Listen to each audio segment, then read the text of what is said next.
joining me. I'm super excited to have her on this morning from Institute for Reforming Government, Alesha Guenther. Good morning, Alesha. How are you? Good morning, Meg. Thanks for having me. Doing well. We were exchanging our mutual adoration for our good friend, our mutual good friend, Rebecca Clayfish, off air. And I know that at one time you did some work for her. So, oh gosh, what could have been, right?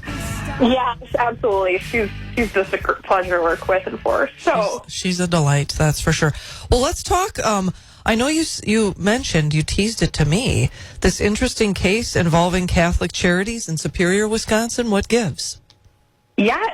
So, first of all, thanks for having me, Meg. For your listeners, I work for the Institute for Reforming Government, and I'm here to talk about our Court Watch project. So this is a project focused on providing Wisconsinites context to what our courts do and really how much effect they have on our daily lives, from everything on sending our kids to school, going to work, and now how we practice our faith.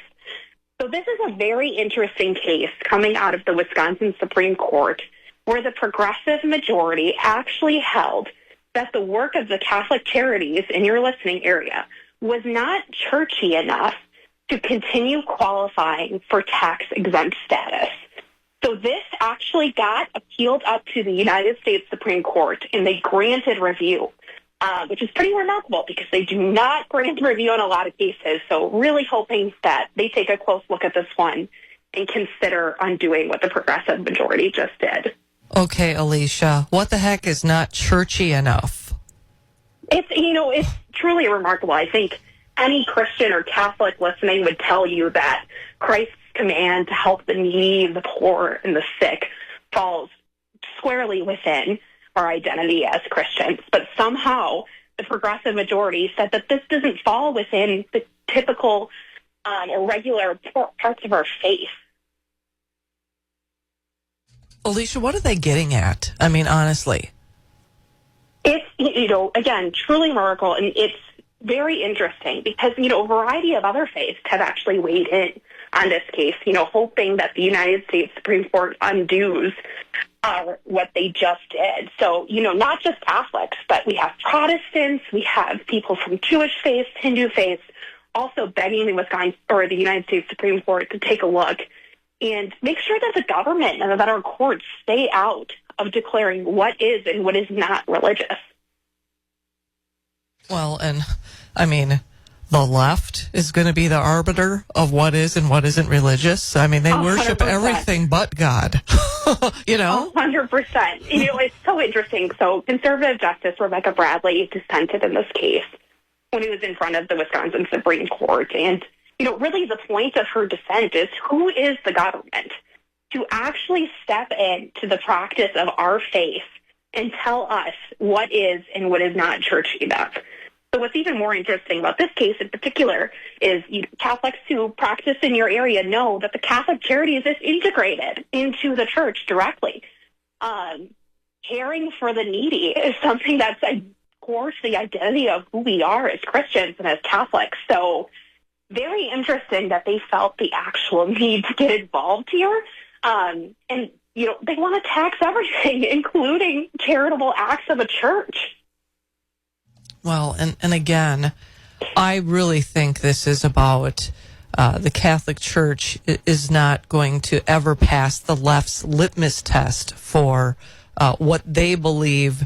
I mean, honestly, I don't know how much religion or faith is really necessary in on the left, and I think that they, as I've said, they worship all kinds of things that have absolutely nothing to do with God, the God in the Bible, and so for them to be making this claim about not being churchy enough, I just think it's outrageous and it's laughable. But it's not laughable because now they are facing they are facing losing their nonprofit status. 100%. So, I think this is why really that gets to the core of the mission at Court Watch over at the Institute for Reforming Government is we want to educate the public on the importance of the activity of our courts This already happened. The Wisconsin Supreme Court already held that these activities weren't churchy enough. Thank goodness that the United States Supreme Court granted review, and hopefully they overturn this decision. But it's, Wisconsinites need to pay attention to the activity of our courts. And obviously courts are at the top of mind with the Supreme Court race coming up next Tuesday, but it is incredibly important that people of faith and every Wisconsinite does not look away from the activity of these courts. All right. So speaking of Court Watch, let's talk about this. I mean, this is, talk about outrageous. I mean, it's just sort of breathtaking, the record low number of cases that this Wisconsin Supreme Court has taken up or reviewed in a term. And you know what that says to me, Alesha, is how would things possibly change in 2025 should Brad Schimmel's opponent get elected? I mean, will this be their green light to do whatever they want? It is very interesting. So what is going on? And for your listeners, so the Wisconsin Supreme Court's new progressive majority just hit a record low of decisions decided within a term. So just 14 decisions, when they had previously averaged around 50 in recent years. You could credit that to just the dysfunction of the courts at the moment, or maybe a number of complex political cases, but a lot of these cases are not being reviewed, and, those parties seeking relief are not getting the relief. They're getting punted, and, unfortunately, the progressive majority is really responsible for a lot of playing politics with our least political branch at the moment. Well, and I suspect that, and I mean, I think many of us suspect that this is all very curious and deliberate timing on their part, because they don't want to rock the boat with Wisconsin's electorate. So they're just biding their time. 100%. And, it's unfortunate because the work of the courts is to really, you'd like to think that we know that our judges and justices wear black robes. They don't wear red or blue political jerseys. We want them to stay above politics, but unfortunately, the progressive majority at the moment is getting themselves involved by their inaction largely. So definitely something to pay attention to. And, another reason for voters, if they disagree with what's going on, to head to the polls on Tuesday and choose their chosen candidate. Absolutely.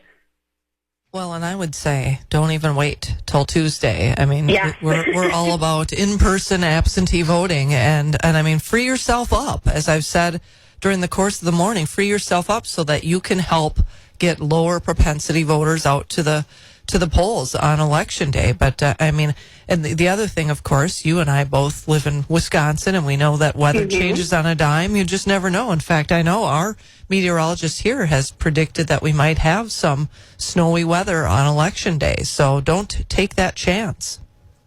Absolutely, absolutely. And I would say, too, early voting, at least for me, it takes a lot less time than going to wait in line on election day. I walked into my clerk's office and absolutely no line, and I was in and out of there in 5 minutes. So definitely makes it easy for us. Absolutely. Anything else you wanted to add about your organization, Institute for Reforming Government's Court Watch, maybe from previous? Well, I mean, there's some sort of presser that goes out just about every week that shares what you're working on. Absolutely. So if folks want to learn more about what we do at the Institute for Reforming Government, they can visit our website, which is reforminggovernment.org/courtwatch. And our project is really trying to look into the different areas where the Wisconsin Supreme Court can have a very large impact on our lives, but that folks might not know about. We've looked into different areas such as Act 10, how an overturning of Act 10 could affect our public education in Wisconsin, how it can affect your property taxes, what the Supreme Court could potentially do to our Second Amendment rights and our rights to hunt and fish here in Wisconsin. So we are trying to research these different areas and make sure that Wisconsinites understand just the absolute importance of the work of the court and just the importance that we need to pay attention. We can't look away just because they're judges. These decisions impact our daily lives in so many different ways. So, going back to this case up in Superior, how do you anticipate it's going to shake out?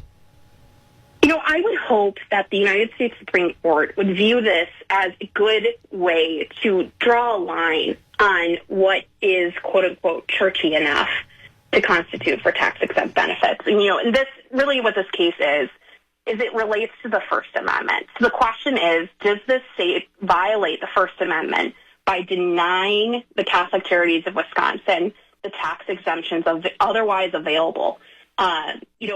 And what the court really needs to grapple with here is the definition of religious behavior.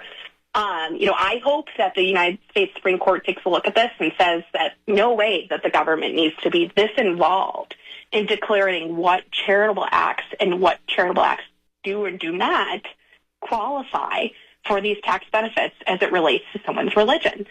The First Amendment is core to our values here in the United States. For the government to actually get involved with telling us what is and is not religious just shouldn't be permitted. Well, and let's face it, this is precedent setting. As every case decided is. And if this in turn affects Catholic Charities, think of how many other religious organizations will be affected by this decision, by future cases that are brought up against them by those on the left. Yes, absolutely. And that's, I think why so many different faith groups are getting involved in this case by submitting briefs and providing the United States Supreme Court with some context of what this would mean for a variety of faiths. And it's not just Catholics. It's not just Christians. Jewish organizations are getting involved. Hindu organizations are getting involved. And all these faith groups are really trying to drive at the fact that the United States Supreme Court and the government should not be the ones defining what is and what isn't religious. To keep the government out of it and, let our faith dictate our faith, not the government dictating our faith. Well, and really, honestly,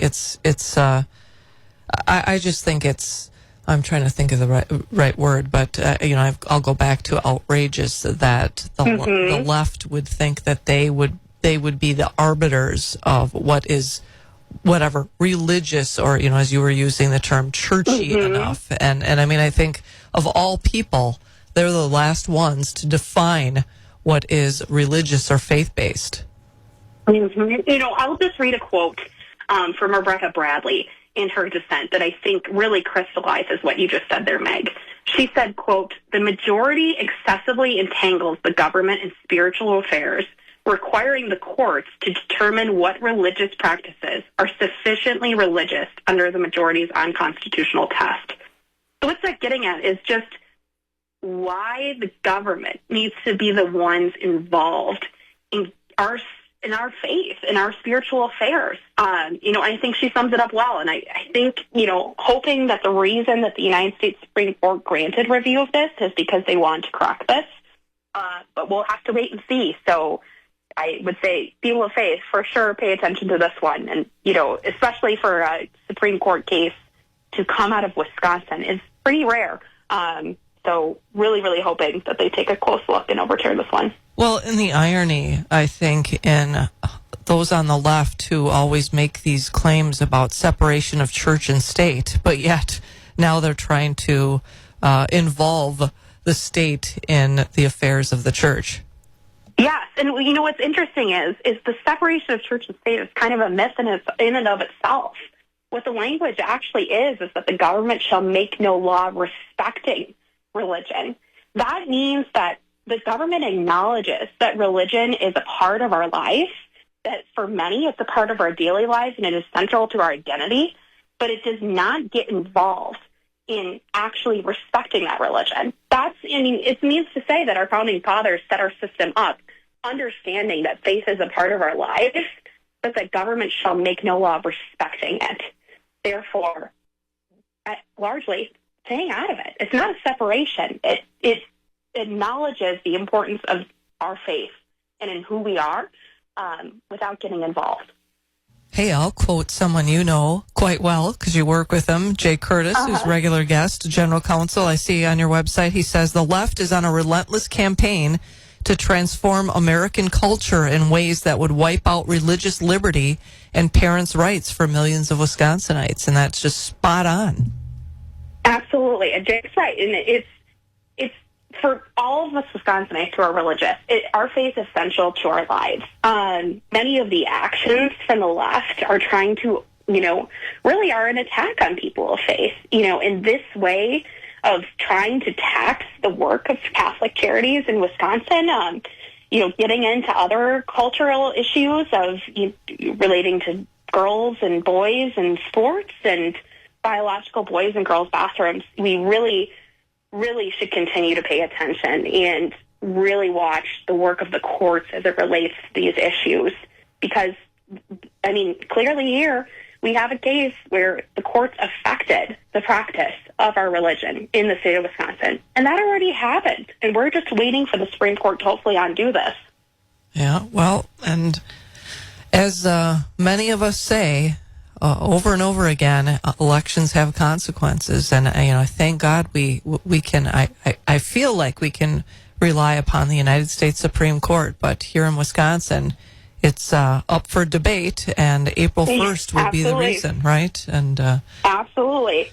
Well, yep. Alesha Guenther, thanks for joining me this morning. I really appreciate it. If you would give our listeners your website URL so they can go out and read about your organization.